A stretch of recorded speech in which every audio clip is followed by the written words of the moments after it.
Thank you, everyone. I want to also say at the beginning, if anyone wants to migrate to the table, you're very welcome to. But I'm really delighted to have the chance to hold this workshop on on voluntary sustainability standards, opportunities and challenges for sustainable development. And I want to thank also Ruby and Santiago for the initiative in bringing us together, as well as Isabel, who's not here, from CIS for the organization, and colleagues from across the Institute. So for those of you who don't know me, my name's Shaila Seisha Galvin. I'm an associate professor in anthropology and sociology. And I'm a member of the Academic Advisory Council based on my own doctoral research and postdoctoral research in northern India among smallholder farmers who took up certified organic farming. This is where I'm coming from, but after moving to Geneva and having the chance to get to know Ruby and Santiago and the work going on at UNCTAD and elsewhere, it's also become very clear to me how voluntary sustainability standards are relevant to so many different organizations in and beyond Geneva. I think something I'm also discovering is that within the Institute, they resonate in interesting ways with faculty and students across different departments. So from anthropology and sociology, where I'm based, to law, to economics, political science and international relations.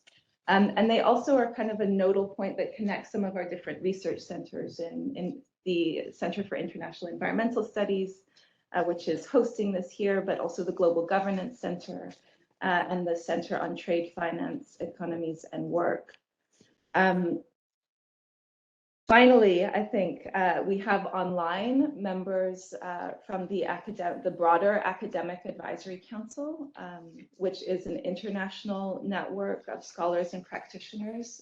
And I think a number of them are joining from different places around the world.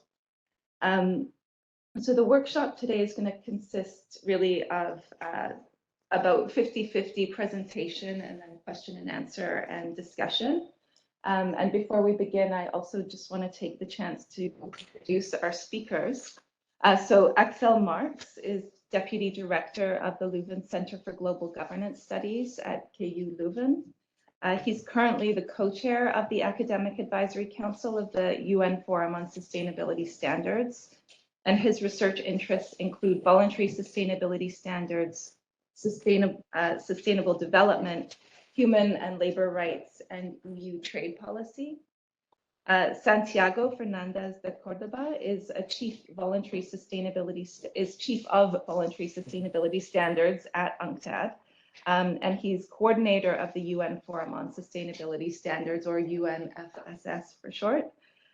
He's also a visiting professor in Universidad de Navarra's Center for International Development, and he's served as a trade expert for the World Bank, OECD and WTO.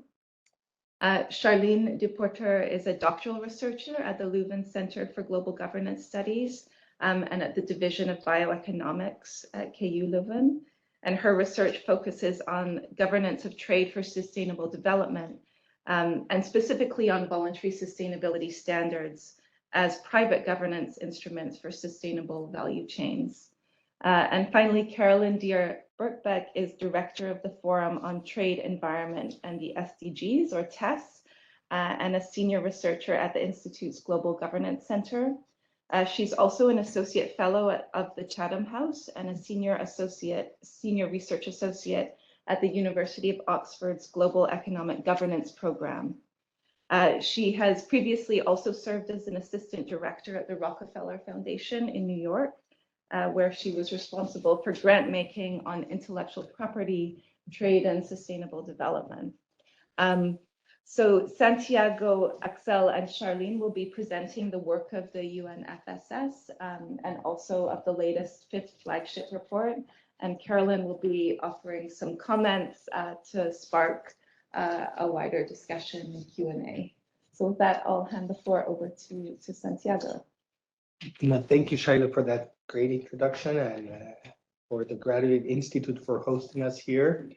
I think it's always a pleasure as we are based in Geneva, in UNCTAD, just in Palais des Nations, to be well connected and exchanging information with the Graduate Institute, which of course is a very well-known research and academic institution in the international development scene. Also for all the participants and speakers, and also those that are connecting virtually, which I think we have a couple of members from around the world. So yes, as Shayla mentioned, today we're going to talk about voluntary sustainability standards. We're going to talk about the opportunities and challenges of voluntary sustainability standards for sustainable development, in particular from the developing countries' perspective. And with that, I think the key for us in the UN is to understand what kind of instruments are being sort of working today in international trade markets, and some of them that just come to being because of obviously there's a very strong trade interest between the various partners, and not only trade interest but also development interest. But in essence, for us is to understand how we can better use them for sustainable development. And this is why we in UNCTAD and in many of the agencies that are members of UNFSS, we have been asked by developing countries to look in deeper how voluntary sustainability standards have an impact on sustainable development. They would like to understand better if we can have a strong impact on the environmental, social, and economic challenges that they are facing in their development sort of plans. For that, in essence, is how we're here. And in UNFSS, which is a platform of 6 UN agencies, which I'll present in the next slide, there's a strong interest to sort of increase the transparency of the sort of analysis and data on it. And this is why there was a couple of years ago the interest of forming an academic advisory council, or just trying to reach out to the academic world, to those experts that have been looking into the sort of the, yeah, I can use, if you teach me how to change slides, we're, this one, okay, I was, did it work? No, it didn't work. And page down? Page down? No, it didn't work, this one either. I was going to tell you this.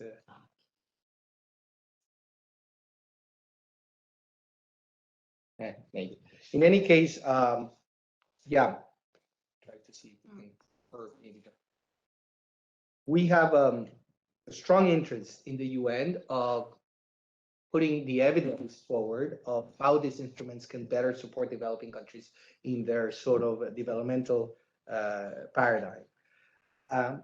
Maybe this one, next one.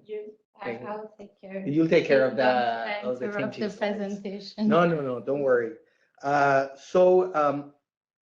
Yeah, so today we're going to be looking at sort of the findings of the 5th UNFSS flagship. The 5th UNFSS flagship is a sort of publication that happens every 2 years. We've been publishing since 2013 this kind of academic research work, which is kind of, in a way, has helped a lot the policymakers and the development community understand how we can sort of tackle the issue of voluntary sustainability standards as a development tool. So just to follow the presentation, because I think it's more organized. No, let's go back to the one where there's the UNFSS so I can show them a bit, and then I'll go in order, and then afterwards one more there. So just because I wanted to tell you, the UNFSS was launched in 2013 by 5 UN agencies, FAO, ITC, UNCTAD, UNEP, and UNIDO, and it was joined by UNEC in 2021. UNFSS, in a way, was sort of launched because there was sort of a demand from our member states to try to understand how value chains and sustainable value chains and supply chains could be, in a way, have an impact on sustainable development, and what are the instruments related to VSS. And that's why we in UNFSS, we sort of work on 3 areas. One is, of course, the research side, the analytical side. The second one is a dialogue, because there's no other forum where developing countries can have a dialogue related to voluntary sustainability standards. As you know, this is an instrument that is mostly related to the private sector. So to a certain extent, it's not even dealt in WTO, or is it dealt in WTO in a lateral manner. So although it's a trade instrument, it's a very straight instrument. There's no sort of a way of countries, governments discussing about this issue, but we in UNFSS, we have this kind of approach where we make sort of the development partners talk to each other about this instrument. And lastly, because we do have a strong support to developing countries' interest in itself, we work with national platforms. We have about 15 national platforms and initiatives around the world of countries like China, India, Brazil, Mexico, Ecuador, Vietnam, many countries related in Africa, which are also very interested in the kind of work that can be done in voluntary sustainability standards and where UNFSS has an impact.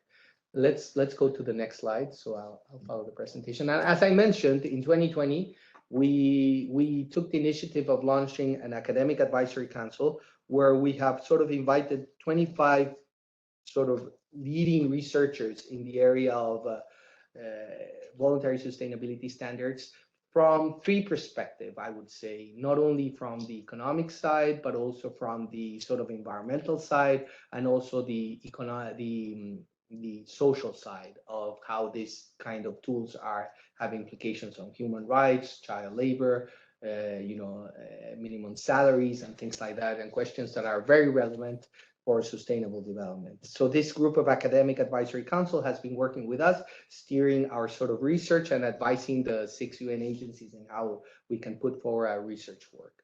Let's go to the next slide. So quickly, I'm sort of also introducing a bit of our research products, because I think we're in an academic sort of setting. So it's important for you to know that we have published, among other publications, there's the five UNFSS flagships, manuscripts, starting in 2013, whereas you can see we have touched upon many issues that are really kind of important for developing countries. The first one was really related to the issue about like, what is voluntary sustainability standards in terms of their sort of role in economic and social and environmental, to find a definition, to find a common ground, a common language, and how it's being managed in terms of supply chains, and how the governance issue of this is related to also to governments. In the second flagship, we're going deeper into the question is this totally a private instrument that should be staying among the sort of the private domain? Is it a voluntary instrument? Is it not really a voluntary instrument? Because of course, by definition, it's a voluntary instrument, but when you have large, multinationals and at the same time, sort of buyers in markets requiring, and of course, stronger when some developed countries like already introduce this kind of concept in trade agreements, or they introduce this kind of concept inside which we have a couple of examples that we're going to see, or they introducing national legislation, what's called, like, for example, today, due diligence legislation, then it becomes an instrument where there's a role for governments. And there's an instrument that has quite a lot of implications about how governments can deal with them for the good and the bad. And then the third flagship looked a bit more at the SDG question, about the sustainable development question, and about the trade links of VSS, which was necessary because, of course, we want to see what are the real implications and how with regards to sustainable development. And the fourth flagship, I think it was also a very pertinent flagship because it looked about the quite critical question about public procurement and the link of voluntary sustainability standards, or the link of supply chains. So we're looking deeper about the role in terms of public procurement and the role of trade policy with regards, and looking at some examples with regards to voluntary sustainability standards. And of course, we have the fifth flagship, which is the last flagship that I would like to present today. And I will, let's go to the next slide, if possible, which is, it's more related to the opportunities and challenges of developing countries. This was a question that we wanted to look in deeper. We wanted to look in deeper how the developing countries are being looking affected about this issue. And this is where we put together a group of researchers. And this was obviously also mandated in a way by our development partners. And the fifth flagship was launched last October. We launched it in Brussels, at the Brussels Press Club, and we had a very interesting dialogue where we had some sort of key policymakers from the European Union related to the issues of trade, international trade. We have the chairman of the International Trade Committee joining us and discussing about issues like about how supply chains should be managed and what is the role of institutions like the European Union with regards to this kind of instrument. And of course, we try to advance the implications of this for voluntary sustainability standards. So if we see the next slide, here we have change camera. Maybe we don't want to change camera. Again, what I've already mentioned a bit of the objectives, and the question is, of course, we wanted to provide some sort of policy recommendations for policymakers and researchers. And in the next slide, of course, if we can go to the next slide, here we have a list of the main contributors of the fifth flagship. The AAC is probably composed of about 25 researchers from around the world. We're expanding in terms of the research. And here we have the ones that were working with us on the fifth flagship that took us 2 years to contribute. And for example, there obviously we have our co-chairs, which are Mercedes Arauz from Universidad del Pacífico in Peru. We have Bernard Hochman, which is also quite a renowned professor in EUI on trade issues. We have our sort of partners in crime from Kay Leuven, Axel, and Charlene, who have been at the back of the work. And there we have a whole other list of contributors, with the key for me to just mention to you is that each of them comes from a multidisciplinary sort of angle. So we're not looking at it only from the trade perspective. We have a kind of some environmental scientists, which are quite strong on environmental issues. If you look at, for example, Eric Lambin,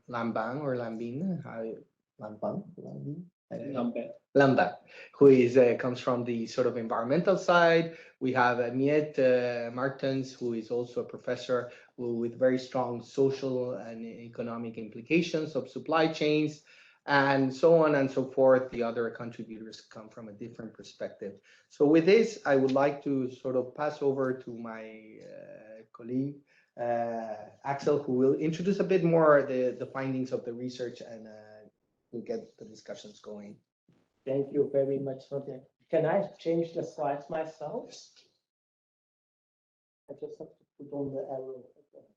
Okay, thank you. First of all, I want to thank the Graduate Institute very much for welcoming us today. It's a great pleasure to be here, and also a great pleasure to present some of the results of our work in the fifth flagship. Before we go into that, I thought I might also go a little bit further into explaining a bit of the basics of VSS, because we have now been talking about that. And before we entered the workshop, I got a very nice Excel where some of you could indicate who knows about VSS or have never heard about it, and some have never heard about it. So I thought maybe it's good to have a bit of a very brief basic introduction. So there are quite a few definitions on private certification, labels, and these types of things. And all these initiatives came captured under the umbrella of voluntary sustainability standards. And in the third flagship report, the UN Forum came forward with a definition of what VSS are. And it's basically what's on the slide: standards specifying requirements that producers, so economic actors, traders, manufacturers, retailers, or service providers may be asked to meet relating to a wide range of sustainability metrics. And that include basic human rights, worker health, environmental impacts of production, community relations, and so on. So the basic ideas, I think most of you have heard about Sustainable Development Goals and about sustainable development, is basically to integrate social and environmental concerns into economic activity and into trade relations. And as a result of that, in order to make sure that producers are meeting these requirements, there are organizations, VSS, which try to make sure they comply. And I will say a few more words in a minute about how they do that. Now, for us as consumers or as citizens, the most visual aspect of a VSS are the labels. And you see some of the labels on the screen. Maybe you recognize a few. Maybe you look at them when you buy things. Some people try to buy organic coffee or sustainable wood. In order for you as a consumer or as a citizen to basically convey the message, I think sustainability is important. Now, what's behind these labels? There's actually a whole set of standards and procedures. And what do VSS do? Oh, I have to go forward. Thanks. Yeah. What do VSS do? Is they try to make sure that producers who want to have their label comply with a number of standards. So to understand, VSS themselves are basically private organizations, multi-stakeholder organizations. And they develop sustainability standards. But they don't do that out of the blue. What they most of the time start off with is to formulate general principles. The general principles are, we want to address climate change. We want to ensure that labor rights are protected. And these types of things. And what's important to know is that most of these general principles they define are not coming out of the blue, but they mostly refer to already international commitments which are out there, which relate to, for instance, ILO conventions, the UN climate change agreement, and these types of things. But of course, adhering to principles is one thing, and a company can easily say, we do that. You might have heard of the UN Global Compact. The UN Global Compact also has a set of principles. And what happens there is that companies sign up to the principles, basically a declaration of commitment, and they report regularly what they're trying to do with these commitments, but it stops there. What VSS tried to do is to say, well, you have to do more than just signing up to commitments. You have to comply with very specific steps. So they try to make these principles into specific standards, and then they try to develop indicators where people can measure whether they're complying with the standards. To give you a concrete example, there might be an ILO convention on child labor, which can be a general principle, but then they say you cannot employ people under 15 of age in your plantation. And then the right indicators, or the ILO Convention of Freedom of Association for textile factories, and you need to allow the formation of unions. And then they have a set of indicators to measure that. That's what they try to do. And then they try to enforce that. And I will come to the enforcement in a minute. But just that you understand this, you have an organization setting standards on principles. You have an economic actor, trader, producer, whatever, who wants to comply with them. And then you need different other parties involved to ensure that they are compliant. And one other party which is involved are so-called conformity assessors. These are independent, sometimes consultants, sometimes NGOs, which goes to the producer with a whole series of questions to check whether they are complying with the standards. And in a bit of more, let's say, complex visualization, that's how the VSS system works. So you have a VSS organization on top who sets the standards. And then you have an adopter, VSS adopter, or rule taker, or whatever you want to call it, who wants to comply. And in order to ensure that they're complying, VSS set in place a number of procedures to do that. And we basically, when we present two ways of doing that. One is what we call a top-down compliance assessment. That's basically conformity assessment. And the second one is put procedures in place, which we call bottom-up compliance assessment. Put procedures in place which are based on flagging non-compliance with standards to compliance systems. So on the left-hand side of the slide, you see basically what's being done in top-down compliance assessment, which means that you have an organization setting standards, you have an organization adopting the standards, and in between, you have a certification body, an independent third party who goes to the producer to check whether they're compliant. Now, not every certification body is allowed to do that. For that, and that's on the left-hand side, you need accreditation. So a VSS will tell an accreditation body, you can apply, you can credit certification bodies to do the conformity assessment. And these certification bodies have to comply with a whole set of rules. And how they work is through audits. And you might have heard about these social audits, environmental audits. They have also been criticized a lot. But basically, they go to in the field or to a factory with a checklist, and they check whether they're complying. And if they're not complying, the producers need to take corrective actions. Now, the audit system was the initial way of working. A lot of criticism, a lot of issues linked to that. And as a result, VSS also started to set up complaint systems.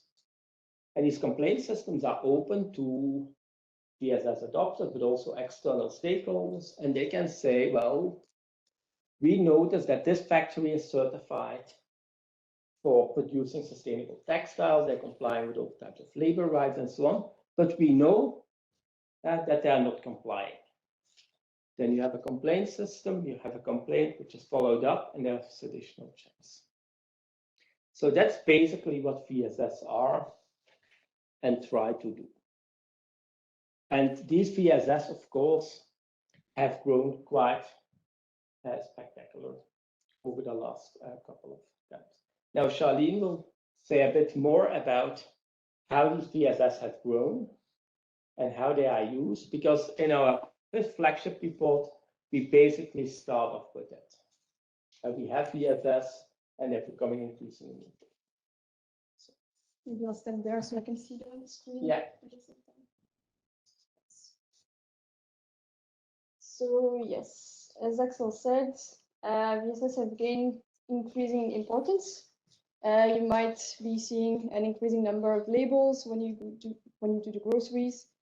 You might wonder how they differ, etc. But yeah, basically, when we look at the number of VSS in existence, that is the first graph that you see. We see really an increase in the number of existing VSS in the 1990s, mostly. They have grown up until like more than 300 VSS now. It differs a bit depending on the databases. There are two main databases that list the number of existing VSS. But yeah, basically now they are in between 250 and 450 VSS in existence. And they mostly grew in the 90s because of different factors. So we have an effect from consumer demand. So consumers have become increasingly aware of sustainability issues and have been kind of voting with their dollars, as we could say. So asking the market to provide more sustainable products. But we also have an effect of demand from companies themselves.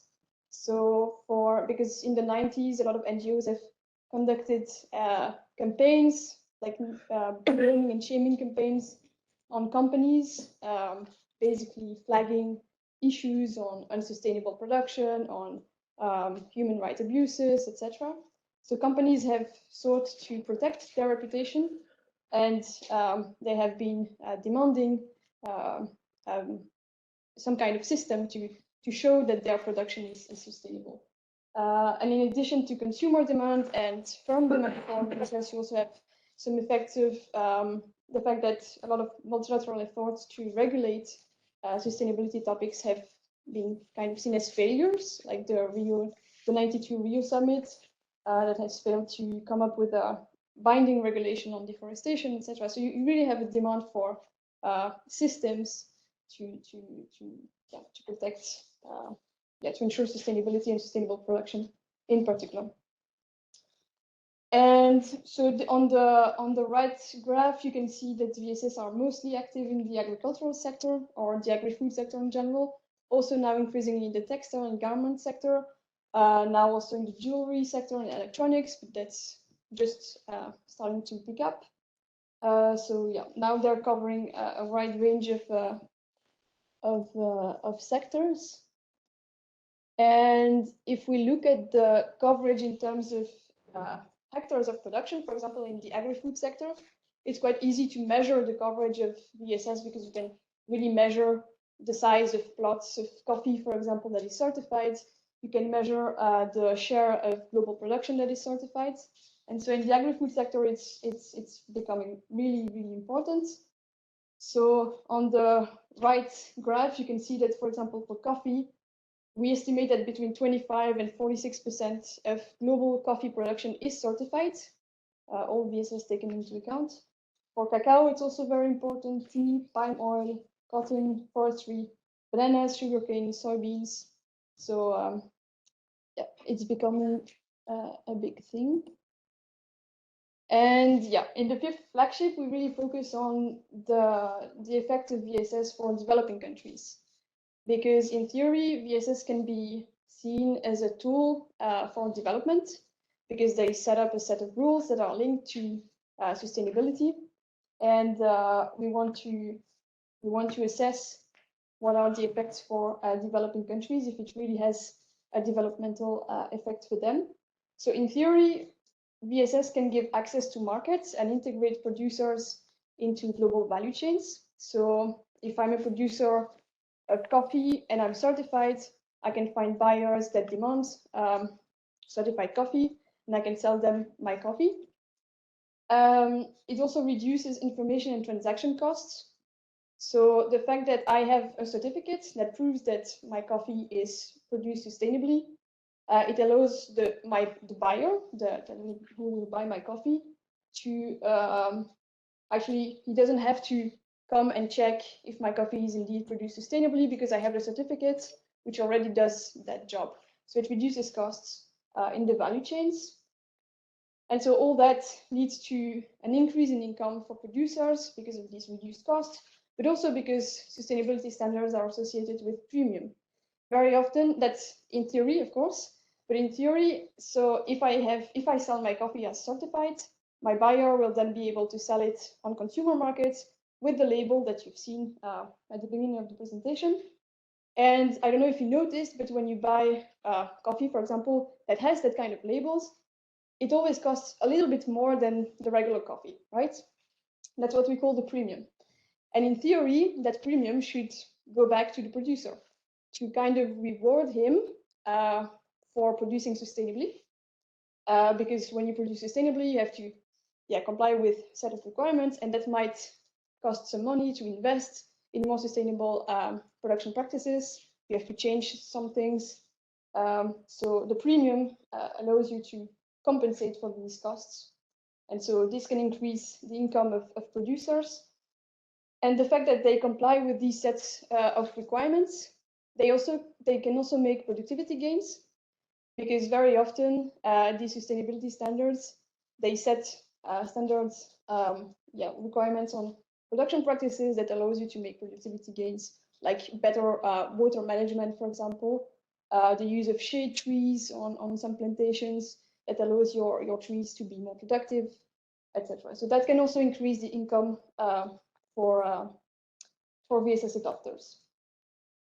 And of course, VSS can also contribute to SDGs in general. As Axel already mentioned, there are a lot of synergies between the requirements that VSS set up and the SDGs in terms of sustainable production and consumption, in terms of economic growth, in terms of poverty, etc.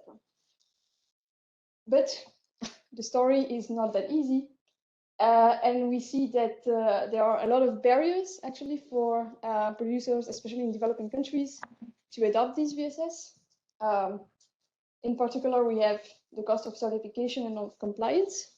So if I'm, again, a producer of coffee, I want to be certified, I have to pay for the audit that Axel mentioned. So there is an auditor that will come and assess whether I comply with the standards, but this auditor needs to be paid.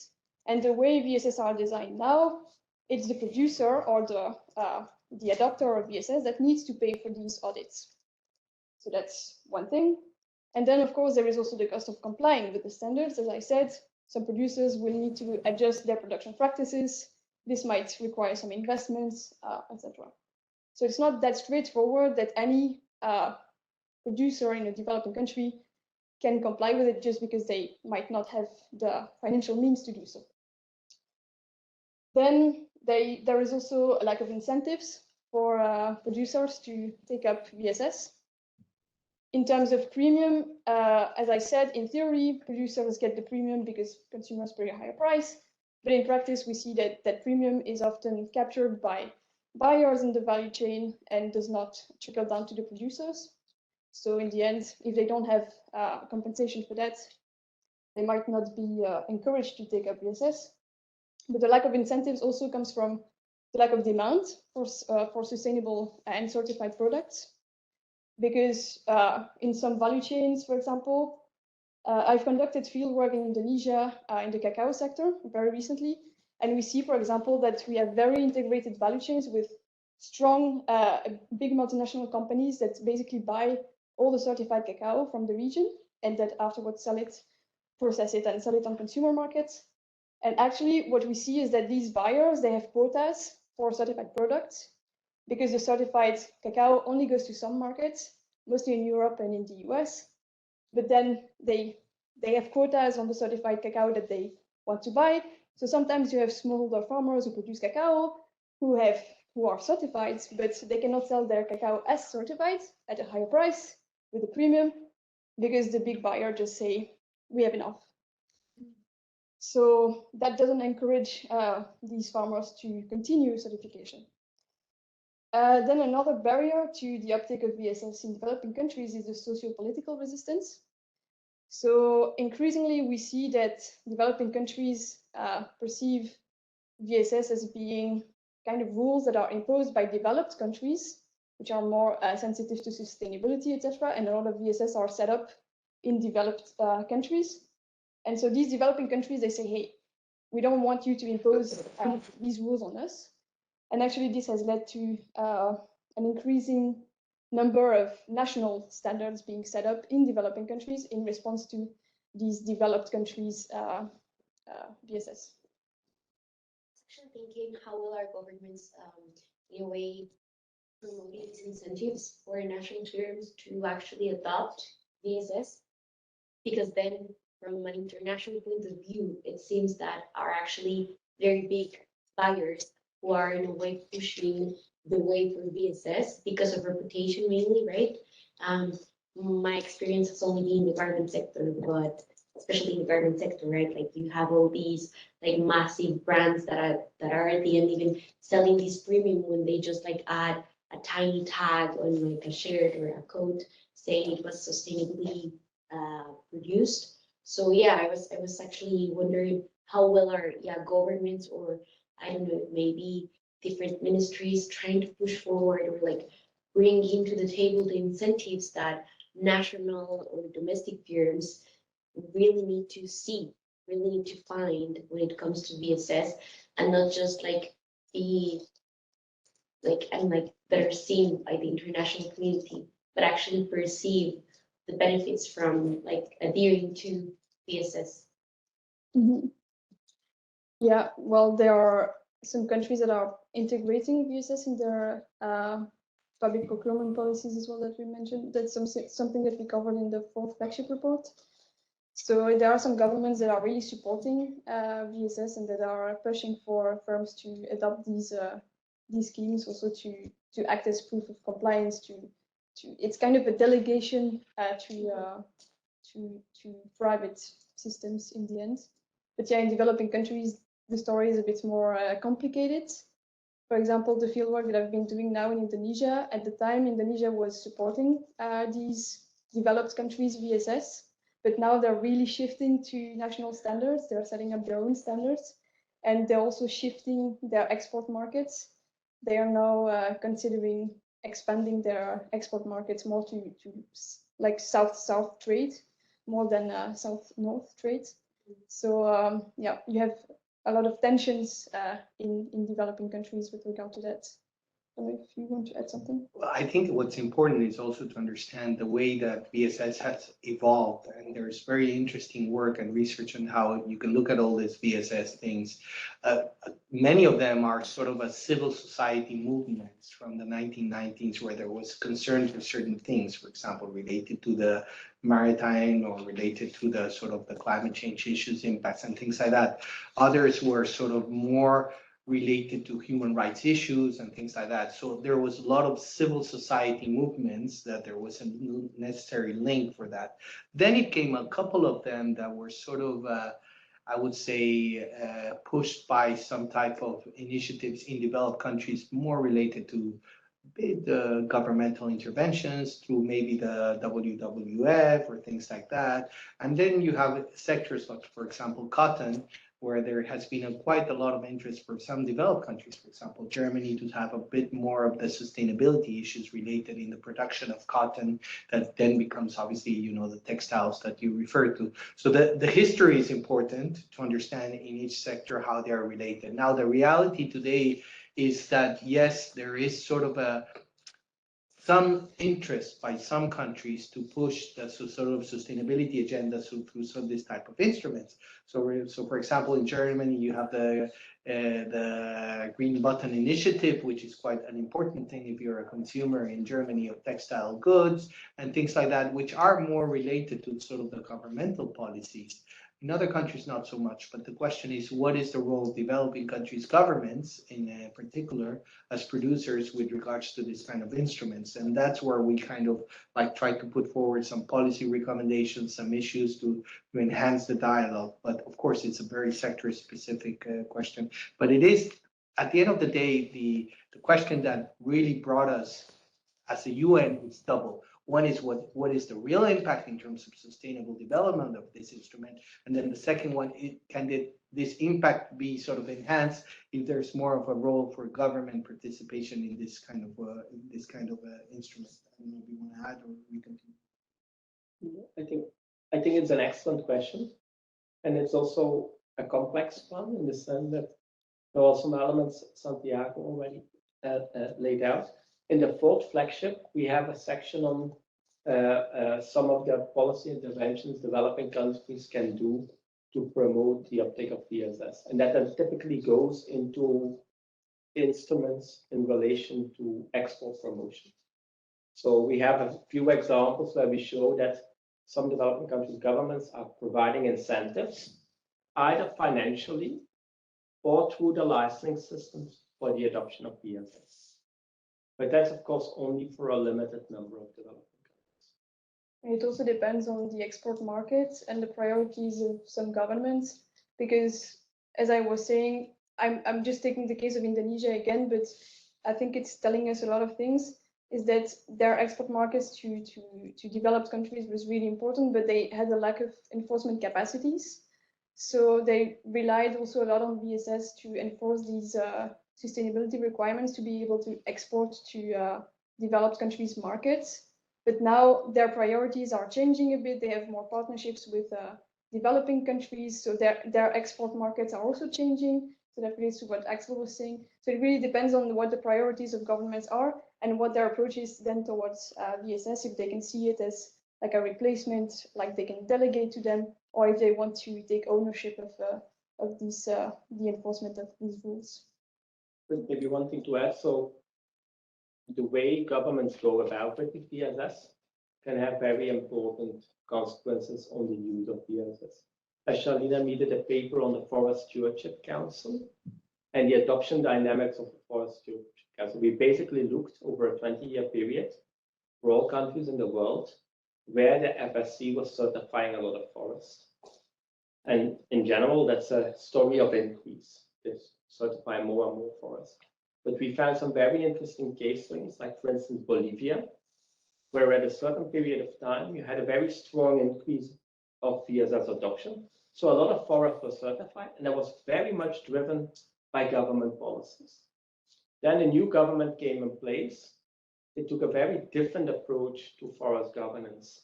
and trade-related aspects to that. And then we actually saw a stagnation and a decline of VSS adoption. So it directly influences how these VSS are used. And there's a lot of, some governments very actively go about it. One of our co-chairs of the AEC, Mercedes, was from Peru, and she was also in government in Peru. And she's always been complaining that in Peru there's very little attention, although Peru has a lot of export markets for commodities which can be certified, but there's too little attention to provide incentives. So that's a very important topic to address. Yeah, so just to finish on the barriers, there is also often the problem of maintaining certification over time. So a lot of VSS work with a continuous improvement approach. So you can get a foot in certification, you get certified, but then over the years, you have to comply with an increasing number of requirements. And some producers do not have the capacity to do that. So they just drop out of certification. But you also have some other dynamics. For example, again, in Indonesia, the government has changed its classification of land. So they have a land classification legislation. And you had some cacao producers that used to be certified. Okay, that was good. But then the Indonesian government decided that some areas of land and a forest, it became protected. So the producers of cacao in these areas, although they have not moved, they are still producing on the same piece of land. All of a sudden, they are located in a protected area. And in VSS requirements, most of VSS organizations, they require producers not to be located in protected areas, because they assume that if you produce in these protected areas, it's better for biodiversity, for the forest, etc. So you cannot be certified if you are in a protected area. So the producers of cacao who are located in these areas, all of a sudden they could not be certified anymore. So that means that they don't have buyers anymore. So they don't have these premiums, etc. And it's again a struggle to find other buyers in conventional value chains, etc., etc. So that's also a barrier for them. So the question is how to enable the uptake of VSS in developing countries. And more importantly, and that's what we look at in the report, is what is the impact of these VSS? Because they set a whole set of rules on sustainable production practices, on the environmental dimension, social dimension, economic dimension. But what's the actual impact of these VSS for producers and for sustainability in general? So in the report, we have, as Santiago mentioned, we have convened different contributors who have different expertise and who have worked on assessing the impacts of VSS on these different dimensions. And we have on the environmental dimension, biodiversity, climate change, deforestation. So how the adoption of VSS really helps protect biodiversity, how it helps tackle climate change, how it helps prevent deforestation. Then also on the social dimension, we have one contributor who did a lot of research on the monetary impacts of sustainability standards. So in terms of farm productivity, on income, on poverty reduction. So if a producer adopts VSS, does he really have a higher income because of this premium, because of easier access to buyers, etc., or not? Does he really have a higher farm productivity? Can he get out of poverty thanks to certification or not? But then we also look at the non-monetary impacts, so on health, on child schooling, on gender equality, because VSS also have a set of standards usually on these issues as well. And then on the economic aspects, we look at whether certification leads to higher trade volumes and value for countries in general, not at producer level, but at country level. If a country has more certified area in the country, does it lead to more exports and higher export prices? And does it indeed reduce transaction costs that I mentioned earlier? And what does the evidence tell us? Overall, we find a positive impact of certification on the different sustainability dimensions. There is actually a very good database that is called Evidencia that lists a whole set of studies on the sustainability impacts of certification. And they have what they call visual summaries, where you can really see in a very visual way the impacts of VSS on different sustainability dimensions and indicators. So you have like red, blue, and green dots. Yeah, I should have included a slide on that, but you can really see the red dots are the negative impacts of certification on the different sustainability indicators. The green dots are the positive ones, and the blue dots are the neutral ones, so no effect of certification. And you can really see just by having a very quick look on that at the database, that there are more green dots than red dots. So overall, we find a positive impact, and also a lot of meta-review studies show overall a positive impact. But the evidence is still mixed and very, very context specific. So depending on the sector that you study, depending on the VSS as well, depending on the country, the effect of certification can be very different, and depending also on the indicators that you look at. So a VSS in a country X, in a sector Y, can have a positive impact on child schooling, but a negative impact on deforestation, for example. So you have a lot of trade-offs between these sustainability dimensions, and that's most often what we find, that there is quite some evidence that there is a positive impact on the socioeconomic indicators, but very often at the expense of the environmental indicators or the other way around. So not that easy. And yeah, we just put forward some agenda for further studies that we need to understand what enables these positive effects of certification.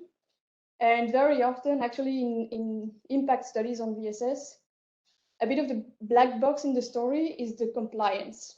So you have a producer that is certified, and most of the studies, they look at how many people are certified, what is the impact.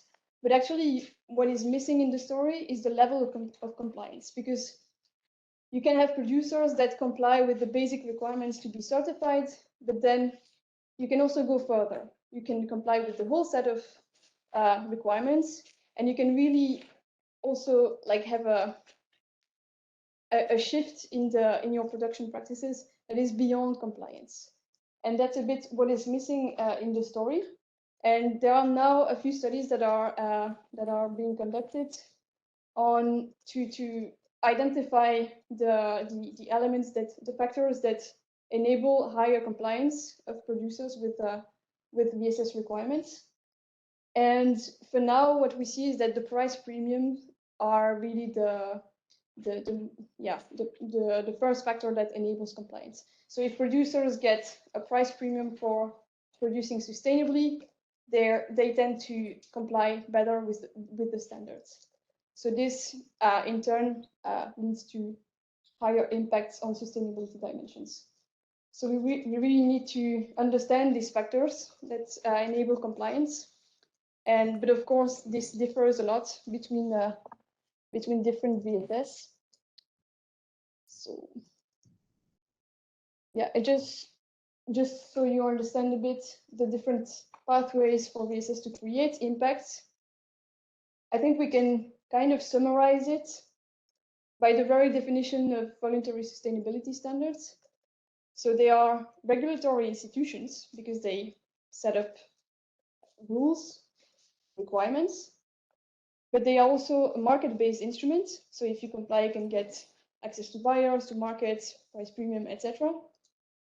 But they are also kind of development actors. So with these three dimensions of VSS, you can really understand the different ways through which they can generate impacts on sustainability.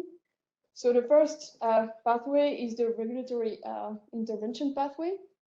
So basically VSS, by setting standards and by ensuring that producers comply with them, you can expect positive impacts on sustainability dimensions because that's how the requirements are set up. You also have the market intervention pathway. So that's basically through providing price premium, better access to export markets, to buyers, etc. You can expect impacts on sustainability dimensions, and more specifically on the economic dimension. And then through the capacity building intervention, VSS often set up some support mechanisms for producers to be able to comply with these requirements. So for example, they require that trainings are organized to train producers on good agricultural practices, for example, on farm management.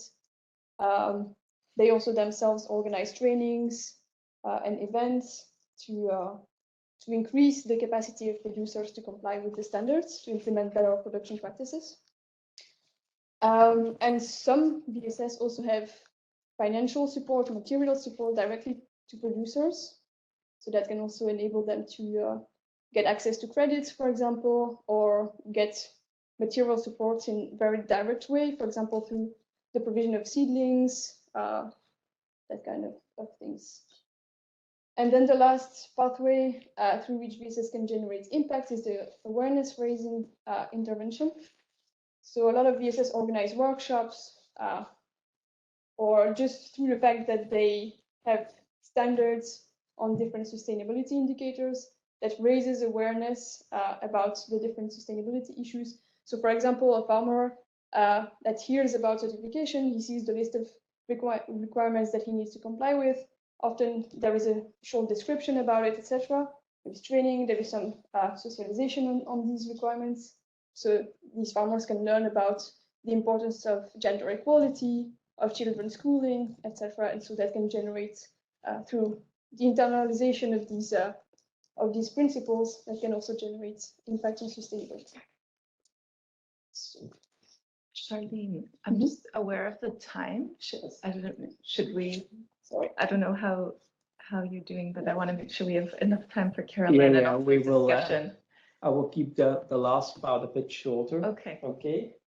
So, but in the flagship, Charlene already outlined the key chapters which we have done. What we have done at the last chapters, looking to some of the, let's say, trends, challenges related to VSS, also in relation to voluntary sustainability standards. I'm not going to go into detail in the different subsections because you can read that in the report.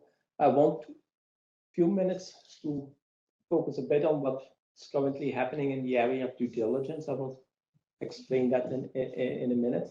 But just for you to have an idea, in one part of the report, we go deeper into this discussion about what developing countries can do to promote or to adopt VSS. And that relates already to some of the things we discussed in relation to the question. And that's really about situating VSS in developing countries and relate that to private sector development mechanisms and so on, which they do. A second aspect which we looked at, and that was also already mentioned, is the relationship between VSS and national standards on sustainability, and the whole movement in some developing countries to have lower threshold standardization processes where producers can adhere to a national standard and maybe later on step up to VSS. Then we have the developments in due diligence. I will say that in something on that in a few minutes. And then how a chapter on what we call VSS and policy mixes, but that's basically the idea on how VSS are further integrated into different policies, export promotion, trade agreements, regulations, and so on. But maybe very briefly, because it's a bit the talk of the town for the moment, I think, especially if you come from Brussels and the EU and the Commission and some related policy areas, it's about due diligence. I don't know if you've heard about due diligence, but it's basically a whole set of new regulations which the European Commission, but also a lot of countries are putting in place, which basically put requirements on firms to monitor what's happening in relation to sustainability issues in their factories and throughout their supply chains. And that's really trying to prevent human rights abuses and these type of things. And it basically requires companies, and you have a lot of variations in these regulations on what companies and what issues to be covered and so on. I'm not going to go into details on that, but what basically happens is that companies have to put in place company plans to address sustainability issues. They need to monitor the implementation of these plans. And in case there is serious human rights and environmental issues, they need to address them. And these due diligence regulations are expanding quite a bit. And we are tracking that in the center for the moment. And it's a bit of a, let's say, full slide, but it basically depicts over the last 10 years the increase of due diligence legislations. And every year there are new due diligence legislations coming out. Some focusing on human rights, some focusing on sustainable development in the broad area, some focusing on very specific issues, like, for instance, conflict minerals, as the EU is doing, and so on. And here's just a few of the recent proposals and discussions and the regulations the EU is putting in place on due diligence requirements. And it's about conflict minerals. There's a general proposal for sustainable development due diligence legislation. There's a proposal which will be adopted on deforestation, commodities, and so on. And they all do the same. They put requirements on companies. And just to have a bit in a broader perspective, that's where the EU traditionally, through trade agreements and partnerships and dialogues, try to address these issues with other countries. They're now unilaterally putting in a legislation which directly targets companies which need to address these due diligence requirements. Now, what does that have to do with VSS? Well, there's now a whole debate emerging that if companies need to comply with due diligence requirements, how can that be measured? How can that be assessed? And there are a lot of, if you read the text around these regulations, or sometimes in the regulations themselves, there's a direct reference to certification and sustainability standards as proof of compliance with the due diligence. There's now a whole debate whether that's enough or not, and how compliance should be assessed for due diligence. But VSS are considered to be a very important part. There are even some debates on whether VSS can constitute what they call a safe harbor, in the sense that if you comply with VSS, you comply with the due diligence regulation. And that idea actually comes from one of the very early applications of VSS, which emerged in the 90s and early 2000s, when VSS actually emerged to address food safety issues. And when there were food crises and contaminated food on the market, there were a lot of governments putting up due diligence regulations.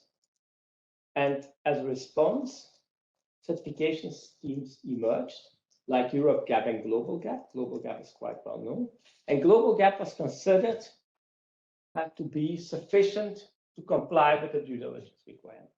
And the same discussions are now emerging with regard to these VSS. Second, if VSS become an important element in due diligence requirements, there's an increasing discussion now on what will be the effects in developing countries. And there's a whole discussion now on which developing countries will no longer be integrated in value chains, which will have negative socioeconomic consequences, what consolidation and vertical integration of value chains will occur, and a lot of these debates. And in regard to trends and challenges on VSS in relation to regulation, that's one of the areas we focus on also in the report. So, but we can return to that in the discussion if you wish. Maybe to end up, Santiago, we do have conclusions and policy recommendations. Just two very brief additions to what's been said, which I think is extremely relevant because, of course, we talk about the EU, but I just want to sort of mention one thing. I mean, we live in Switzerland, and we all know that this kind of instruments are quite common in the markets in Switzerland. Actually, it's been chosen as a policy instrument to sort of kind of insert the developmental concerns inside the instruments. And the whole discussions about due diligence are always quite relevant in Switzerland, although sometimes it's always a bit softer in the way that it's dealt in the sort of Swiss administration. But it hasn't been the case with regards to the trade agreements that Switzerland has been signing around the world. And of course, you're all familiar with the Indonesia EFTA trade agreement, where there is, for example, probably the first direct reference to certification schemes in the palm sector and the palm industry. But it goes all the way that, I don't know if you've been here for the last 2 years, you know that there was a referendum on this. And one of the questions that was asked was like, in terms of the ratification of the agreement, was the palm oil clause. And we're all familiar with how these issues are discussed in Switzerland. But on the other hand, for example, tomorrow morning at 9 a.m., we're going to have a call with the Indonesians, together with the Swiss and maybe some other partners, to discuss how the Indonesians implement these clauses. So it is a very relevant issue for the developing countries because, of course, you sign a trade agreement with an important partner, and then you have to see how this is being implemented. So, for example, in the case of Indonesia, they would like to have some type of more detailed discussions about how they can sort of implement this clause so that they can also comply with it. And at the same time, safeguard their producers, their export interests, their development interests, and also their own certification scheme, which they also have in the area of palm oil. Very relevant. Some very quick conclusions, and again, I mean, these conclusions are obvious. I don't need to go into details about them, but our research still shows in many sectors that developing countries have challenges to engage in certification. Some of those issues have been mentioned by Charlene with regards to the certification costs, multiplicity of standards, also the areas about which effluent do you want to, like, what kind of effects come around.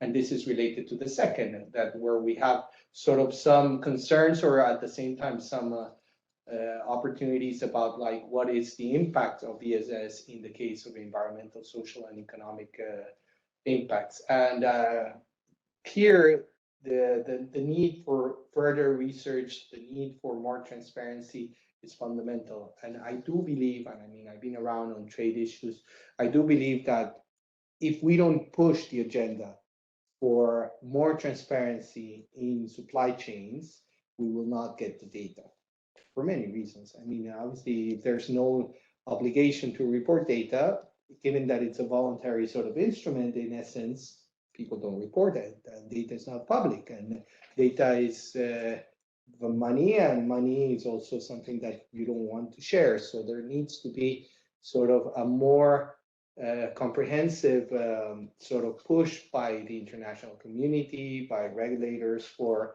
more transparency in terms of price, in terms of certification sort of areas and things like that, so that we can do a better analysis about the impact. Sometimes the data comes only from the certification system, and that might make it a bit biased, if you want to put it that way.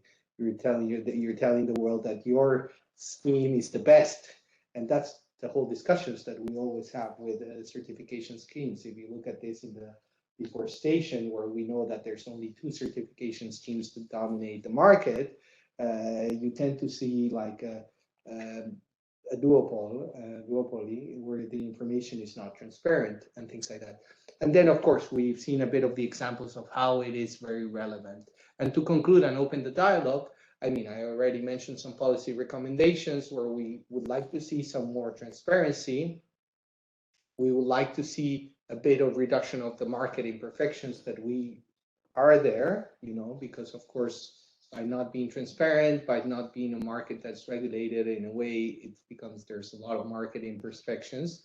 Of course, we see a very strong role for private sector today. We're moving forward more, not necessarily third-party certification, but then again, you know, the same multinationals developing their own certification schemes. And if this is the case, for example, not too far, but in the other side of the lake, where you have Nestlé, that not anymore, they don't need the certification scheme. If that's a better thing or a worse thing, we don't really know because we haven't looked at it from a sort of structured research establishing. But there is a role for private sector in advancing these instruments, both in developed and developing countries.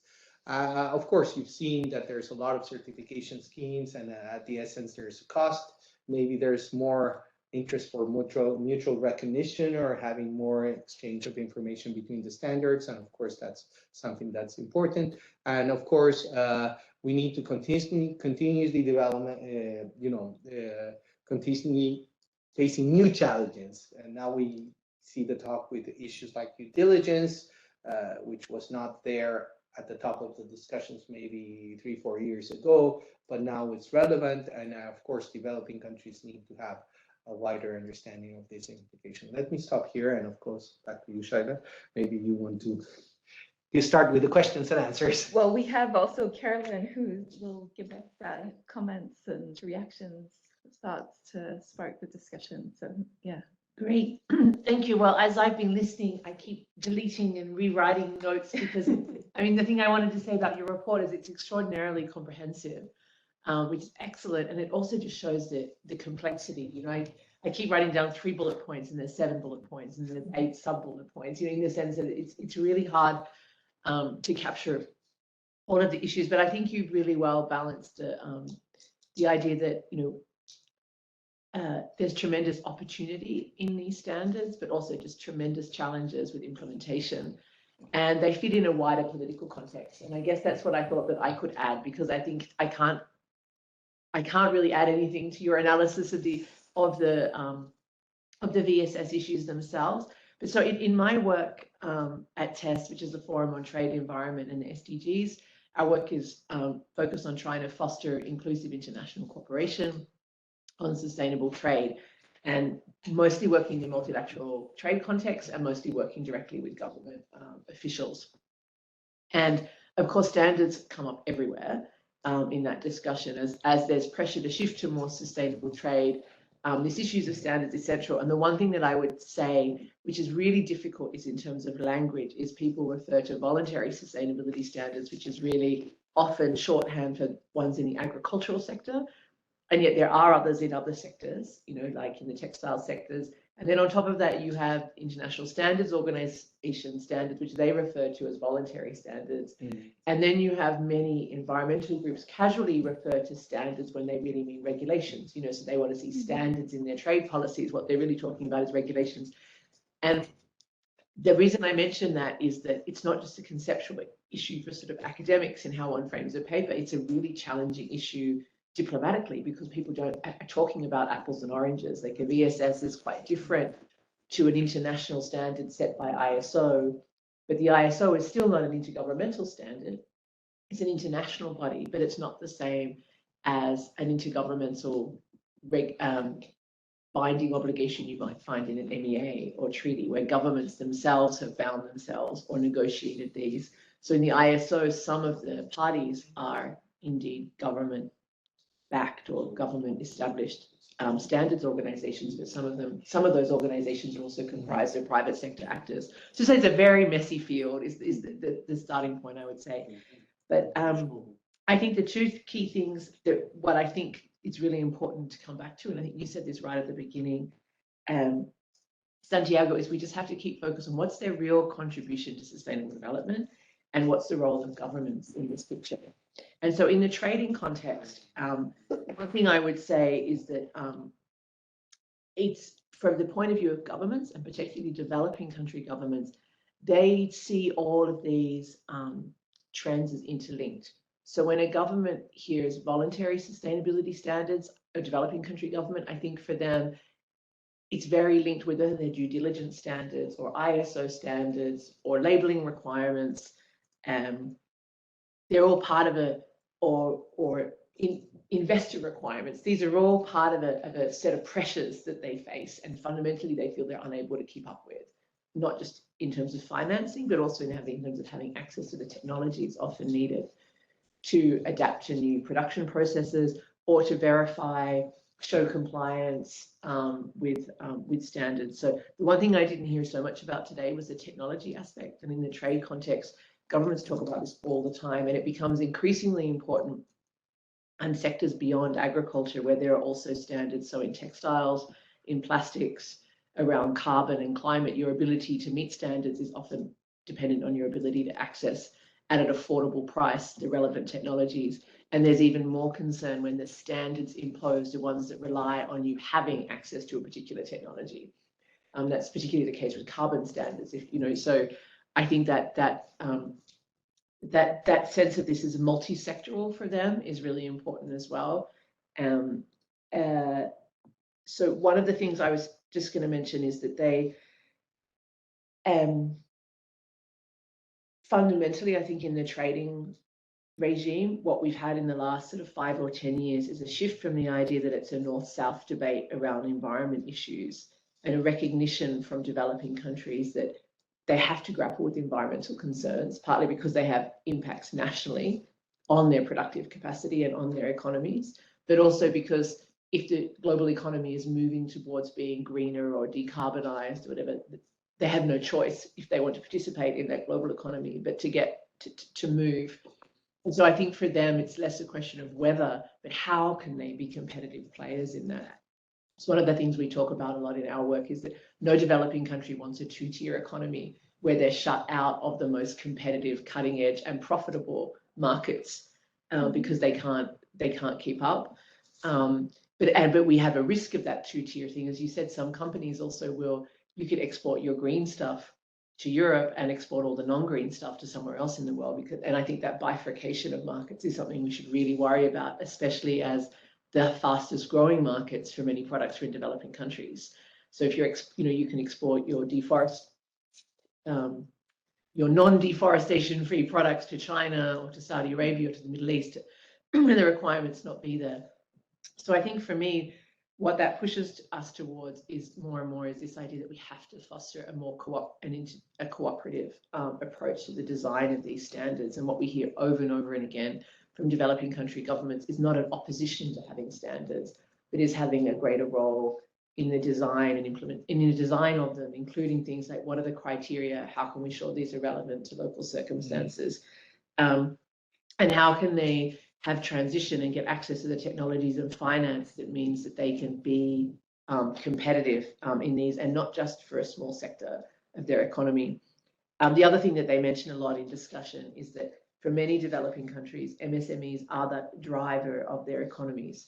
So it's nice if some of the bigger companies can fit into these certification standards, but if most of 70% of your employment is coming from MSMEs, you're actually missing from a sustainable development point, supporting the core part of your economy that's going to generate livelihoods and better standards of living for people. So what I think I could offer here, just to give a quick insight, is to some of the issues that come up in the trading context. So you've mentioned many of them are concerned about the proliferation of standards and the criteria developed. And I think the main thing is how can we marry this issue of ambition on the sustainability front with the issue of fairness and building confidence and trust, because beyond the voluntary sustainability standards, what we're really trying to do is enable and support countries to transform their economies towards greater sustainability. And so for me, voluntary sustainability standards should be seen as part of a trigger of that. They're not the whole picture, they're part of it. But if you just see them as a standalone thing, then you forget that these issues of transparency and fairness and building trust and confidence matter, because you're just trying to get your little standard implemented and on the ground, and then you miss the bigger picture of cooperation. And so I would show you why it matters so much by just reading to you some of the statements. So Colombia has submitted a statement for this week's Trade and Environment Committee at the WTO, and it's really exciting because they are saying very explicitly that they want a stronger voice in this environment and trade discussions, that they do care about the environmental issues. They have commitments to do so, but they want to reframe the discussion in the CTE around the principle of international cooperation, common but differentiated responsibilities, non-discrimination, recognition of the vision and priorities of developing countries, and avoiding adverse socioeconomic impacts of environmental measures. Because that's how they come to this discussion. India has made a very long submission, but among the many points that it makes is that measures such as standards shouldn't be imposed without contextual risk assessment and without factoring in the differences in environmental conditions such as climatic and soil conditions around the world. They've talked about the importance of it can only be fair if there's transfer of green technologies with financial assistance. They've actually said proposals being considered by various members, they're specifically referring to the EU legislation, will place obligations on importers to comply, or exporters to comply with mechanisms of verification that basically they're saying it will only enhance compliance burdens and generate further revenue streams for the verification and certification agencies. And they're saying that if the idea is to inform consumer choice, then we should have, basically, there should be more cooperative discussions about how to do that can be less trade restrictive. So indeed, I'm just giving these as a flavor. And then 14 countries, affected developing countries, wrote a letter to the EU complaining about the deforestation legislation, saying that there's an uncertain and discriminatory nature of the scope of products. The definitions are not multilaterally agreed. There's burdensome due diligence mechanisms and subjective risk assessment criteria. It's costly and impractical. It would increase negative costs for small businesses and so on. So you see the concern diplomatically is really strong. And these, I don't think it means that countries are not interested in these and don't understand their importance. But I think this is just an important context that I thought I could add as part of your discussion. And I'm probably talking too long, but just to close, I just thought, in terms of ways forward, you put excellent research questions going forward. And one that I really feel is important is this question of effectiveness, and to help countries understand where they work and what are the impacts, positive and negative? What are the market benefits? Are they really getting more market access from these? And what are the limitations on sustainability markets? You know, can you get 10, 15, 50, 80% of market share? What does that look like? Especially in growing emerging country markets. And because that's what a lot of developing countries are looking more to South-South markets than to North-South markets. So we need to understand what it looks like in that context. I do think we just need less talking about the need for finance and technical assistance and technology, and more about how does one do that? What are the models of where that's worked and how that's worked?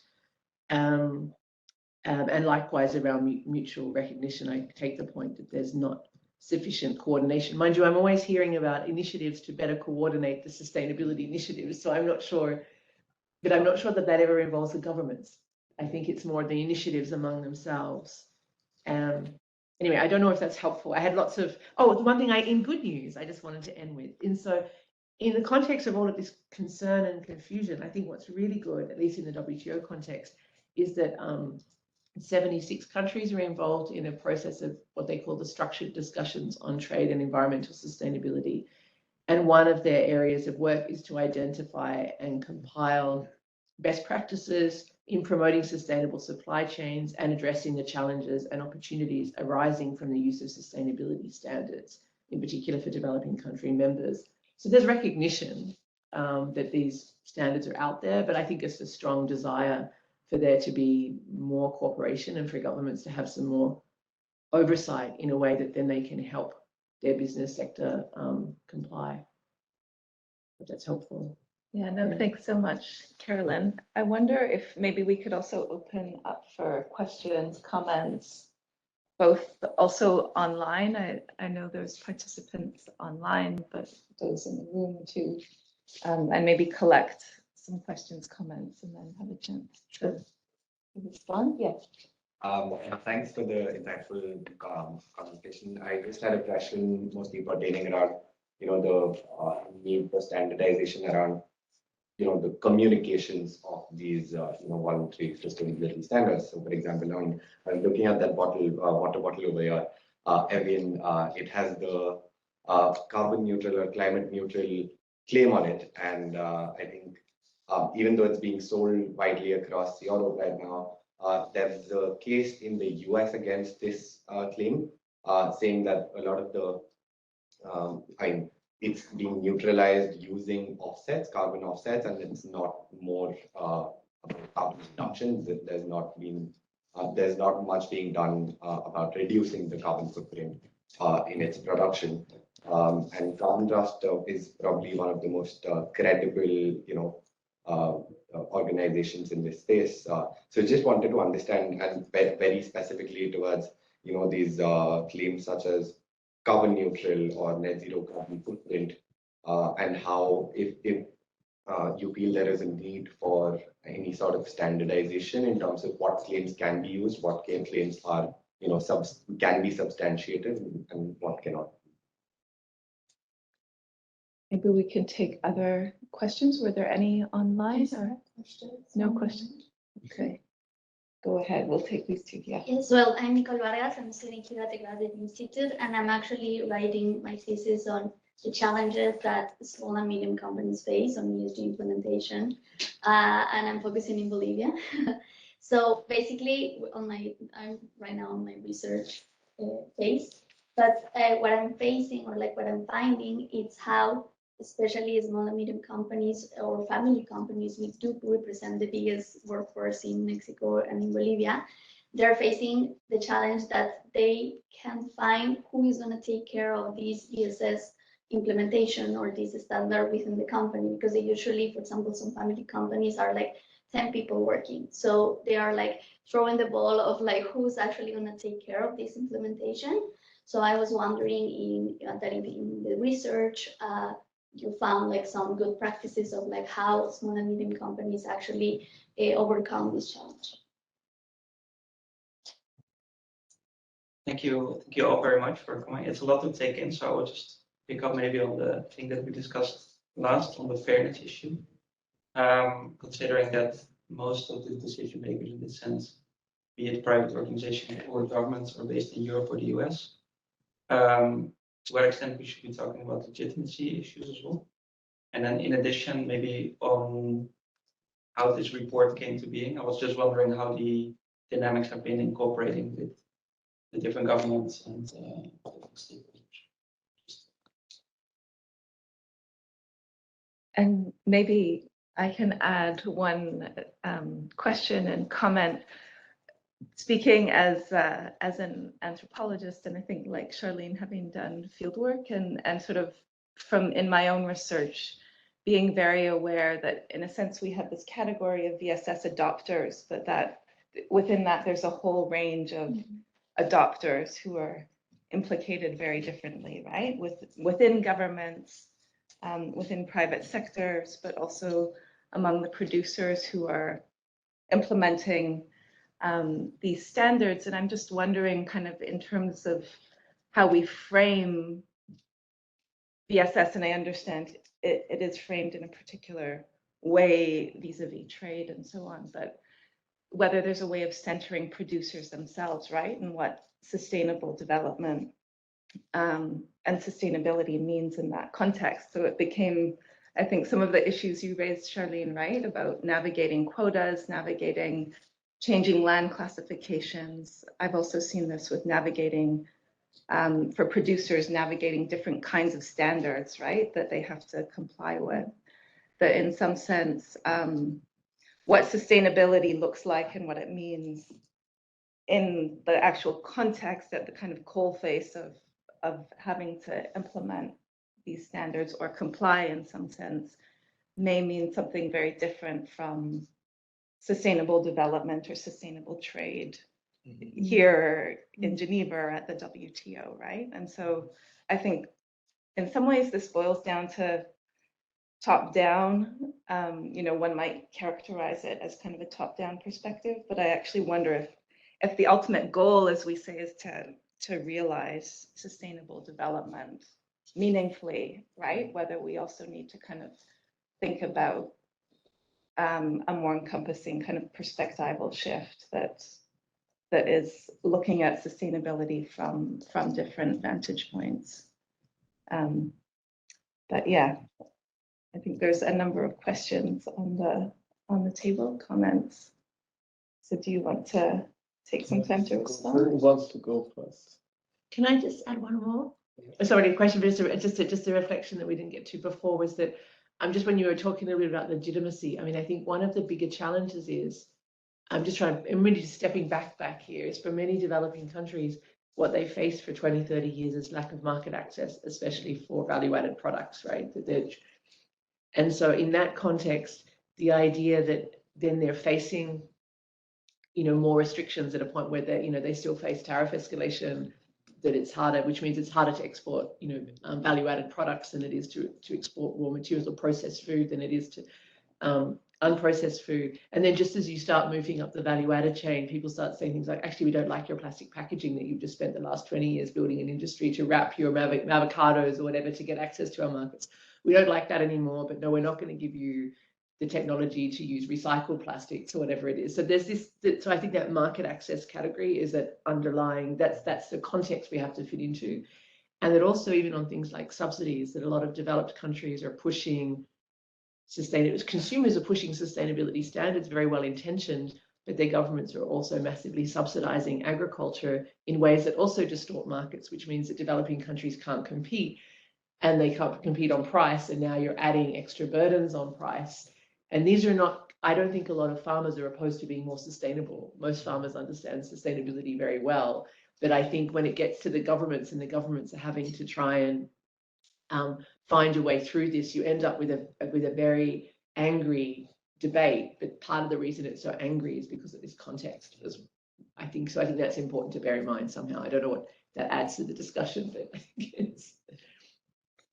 Well, I think they're all very interesting questions. I can take a bit some comments and maybe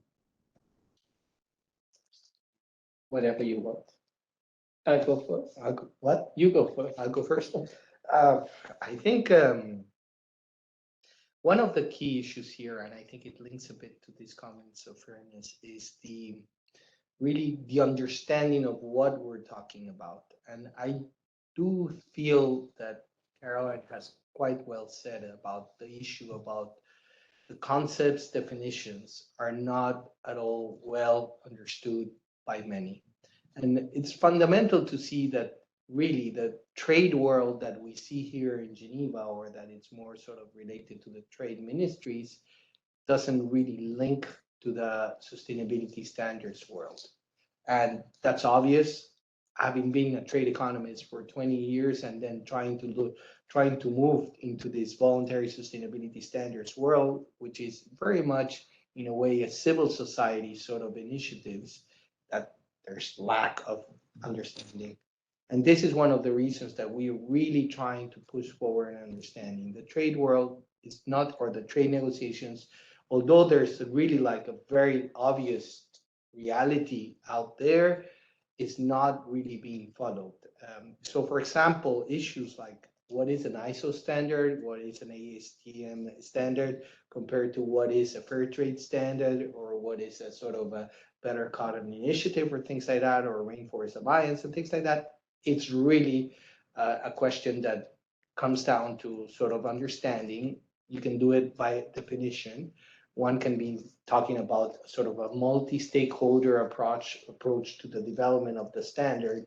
The other one, you talk about more of a sort of regulatory kind of standard. One is a process, one it's more an output and things like that, but then how you measure the impact. So there is a question about like, there's lack of understanding on the definition side, and this is something that it really affects also the kind of data you can collect, the kind of information, and then the kind of knowledge that is out there. There is a crack right now in the multilateral trading system about like it falls between the cracks. That's the way it is in the WTO system. It's not an SPS, it's not a TBT, it's not even something that sometimes, for example, countries like India, where sometimes some government officials want to talk about, others don't want to talk about, or even sometimes other larger economies like US or European Union and things like that. That's why you see it's always in the context of WTO when there's issues that tend to affect the export potential of your own commodities as a developing country, you kind of raise the flag. But at the same time, you have to ask the question, okay, these things are out there. They've been out there affecting your exports. The private sector has been dealing with that for many already, like I would say decades, because at least we have 2 decades of these instruments working in the markets out there. So we need to face them. This also links a bit to the question about fairness and how developing countries need to be involved in the dialogue and how they need to implement this and what are the instruments to sort of support developing countries. I just want to sort of add some quick comments because I don't want to be the only one talking on this question about SMEs and how it is really, this is fundamental. It's like really, this is the essence of how we want to have an impact in the field because many of these commodities are produced by SMEs in some developing countries and they're very important.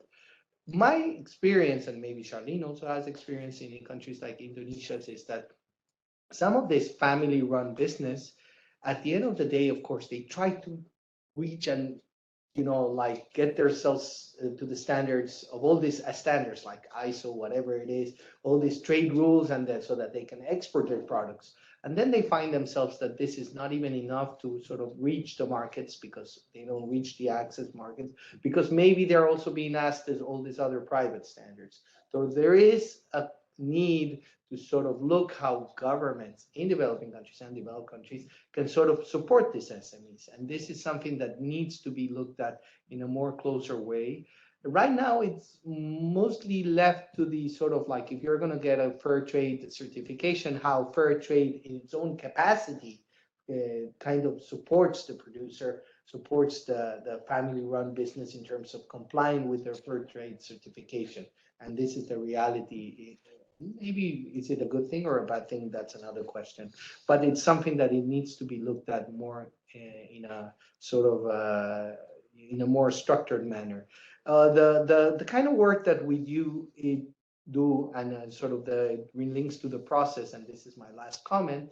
I guess it's linked to the issue that this is a demand-driven process in a way, and that we do talk to a lot of developing countries. Developing countries are the ones that came to us, government officials more in the sort of standardization world, and they come to us with questions that are relevant for our sort of research, and they come to us through our network that we have in many countries where there's China, India, Brazil, Indonesia, some countries, and we have constant communication with them, and then they tell us, okay, this is the issue that we need to have more information, let it be mutual recognition, let it be more questions related to the evidence, which is fundamental. It's an issue that we discussed about the evidence, and then things like that. And those we try to transform as a group of 6 UN agencies into research questions.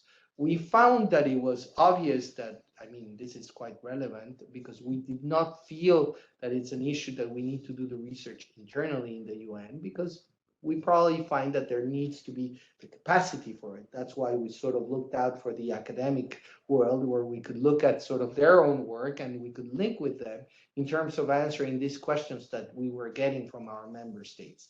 There is, in essence, sometimes a call to see where is all this going to materialize. Is this all going to materialize in the context of WTO, or should it be more materialized in the context of sort of a UN UNCTAD framework in terms of building a robust database on trade-related issues to voluntary sustainability standards?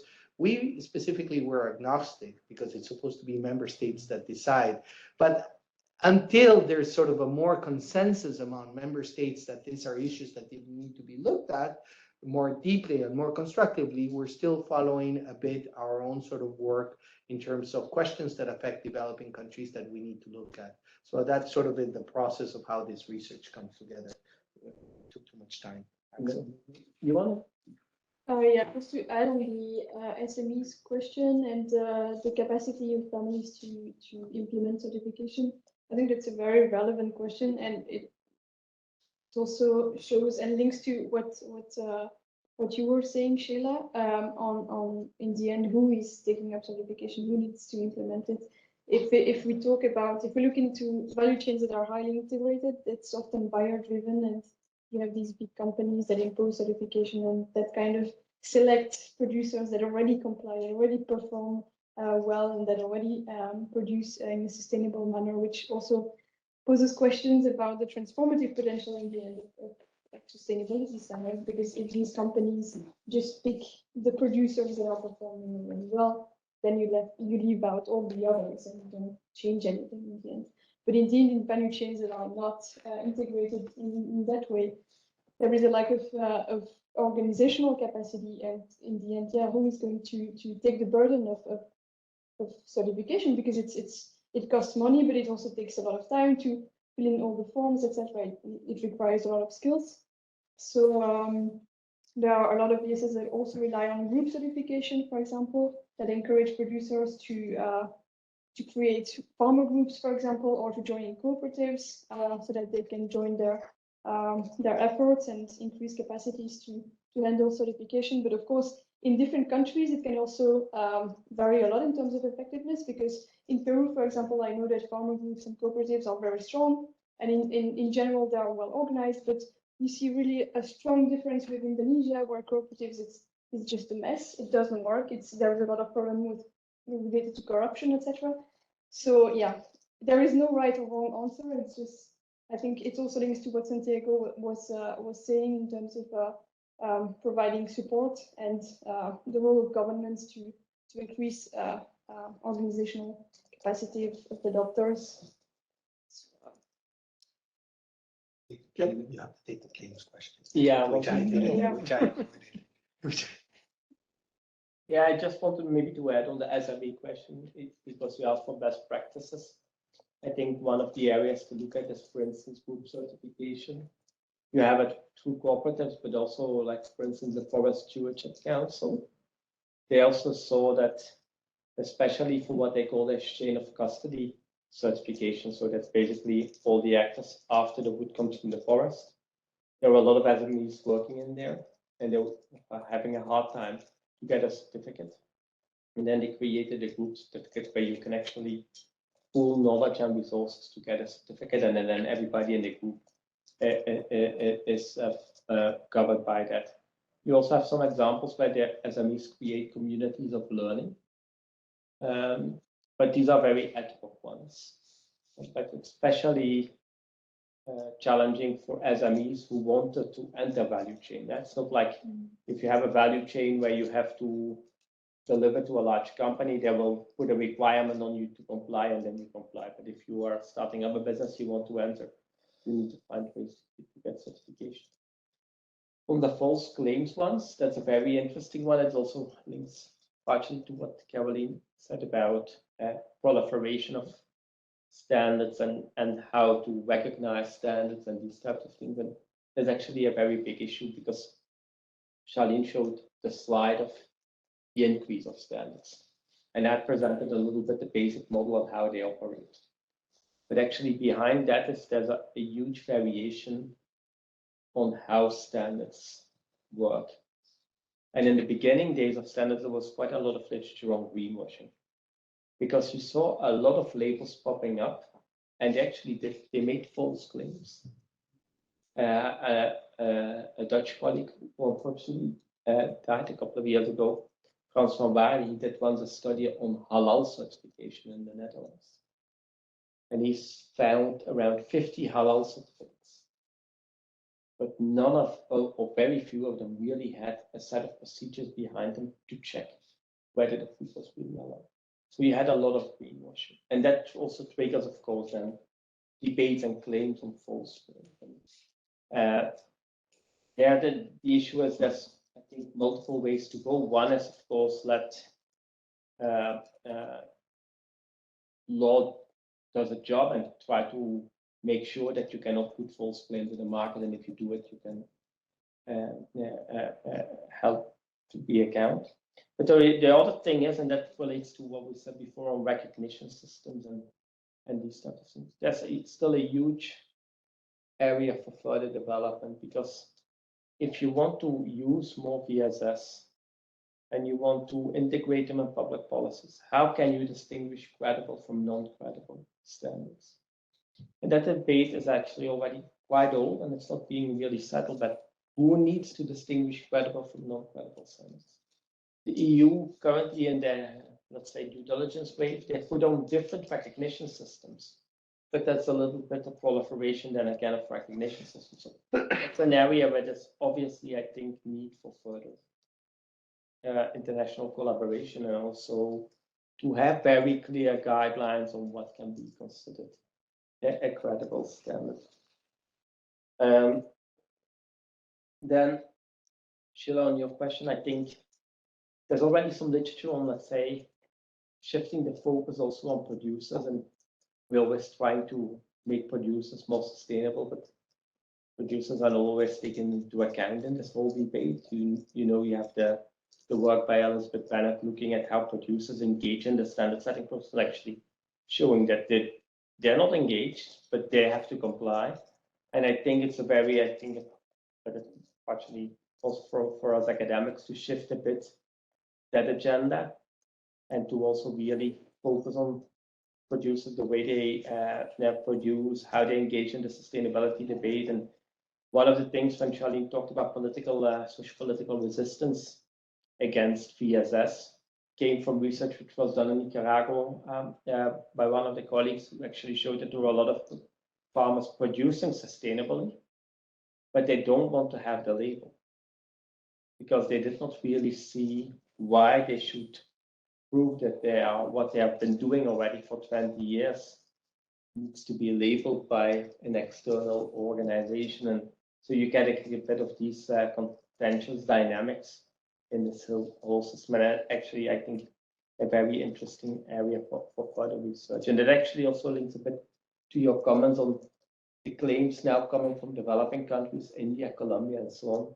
to what's happening in Europe. And I think it's a bit now a general feeling that we are developing a lot of new rules and regulations, but we don't engage with developing countries at all about the implications.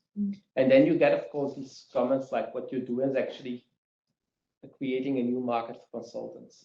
And the big consultancies, they love these due diligence regulations. They really love it because they now can develop models which they can sell to companies to show that they are complying. And one area I know quite a bit about is human rights due diligence regulation, and they're creating actually tension because you have companies which on the one hand really takes human rights due diligence seriously, and they work with dedicated people to implement that in their value chains. But now that's becoming a requirement for many companies. The way you try to do that as a company becomes a little bit diluted, and it becomes a procedural check the box exercise. And these types of things, and that of course is a concern, and there's also of course a very genuine concern in developing countries what the implications will be, because on the one hand they want to promote export diversification, they want to create economic benefits to trade, and on the other hand we are raising certain barriers to access the market. There always needs to be a balance, but from an EU perspective, there's a very strong push to do that. There's like sometimes in some debates, there's really a feeling that the EU should try to protect better social and environmental standards. And if you look at the classical approach, for instance, to the general scheme of preferences or to the free trade agreements, there's a general feeling that that's not really delivering. And that's really, we have sustainable development chapters, we have sustainability commitments in GSP and so on, but there's a general thing, there's a lot of non-compliance to that, so you need an additional layer of policies. And I mean, the challenge is they're using trade policy as their lever. I mean, look, every day I read the new EU design legislation. Now they've got a new eco design legislation. Like, part of it totally exciting. I mean, pushing the envelope on where we should be going with design of clothing, all kind of products, everything. It's exciting.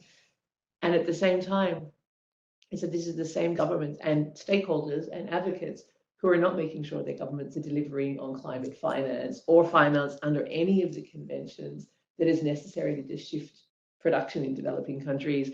They're not lobbying the EU to make sure or the US, they're about to put trillions into, renewable energy. They're not saying let's put trillions into renewable energy production in developing countries. So it's this sense of, on the one hand, this angst, oh, our levers are not working well enough, but then people are focused on some very punitive levers rather than the bigger picture. Are you forcing your companies to engage in more cooperative technology partnerships with developing countries and stuff like this? So I feel like it's partly just that it's very fragmented. And like, I can understand why people look at the trade agreements and say they're not having the effect we want, but the answer is not necessarily let's put even tougher things in them to make it work, because you see even the governments, on the other hand, they're not seeing themselves as partners.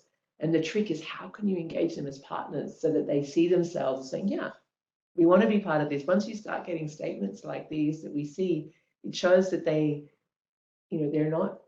So, and some of it's also politics, right? That back home the governments are doing work and businesses are doing work and do buy into this agenda, but it shows you that it's not being framed in a way that's very fair. I mean, I find it perplexing. I don't have an answer. It's perplexing, right? Because it's hard to get it right.